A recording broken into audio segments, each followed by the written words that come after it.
তারা যদি আরো 2টা কাপ নিতে হয় তাদের 32 বা 36 36 72 বছর সময় লাগবে, আরো বেশি বাড়াবাড়ি করবো।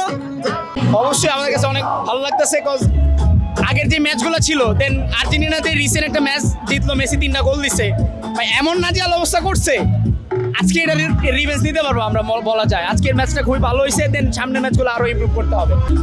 ওদের স্লেজিং খুব সবসময় বাজে হয়, ওরা স্লেজিং করে আমাদের সাথে পারবে না, কারণ আমরা তো অলরেডি টপে আছি না।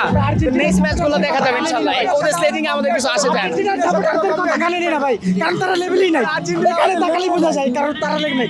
তারা যদি আরো 2টা কাপ নিতে হয় তাদের 32 বা 36 36 72 বছর সময় লাগবে, আরো তারা আমাদের লেভেলে নাই। বিশ্বকাপে সবচেয়ে বেশি গোলেই ব্রাজিলের। ক্লেমনের কিউআর কোড স্ক্যান করো আর ঘুরে দেখো বাংলাদেশের ঐতিহ্য। ক্লেমন ক্লিয়ারলি বাংলাদেশি।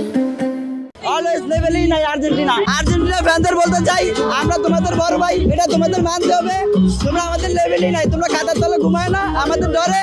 তোমরা সাথে আসো, তোমরা আমাদের ছোট ভাই, তোমাদেরকে আমরা এত যত্ন করবো, বেশি বাড়াবাড়ি করবো।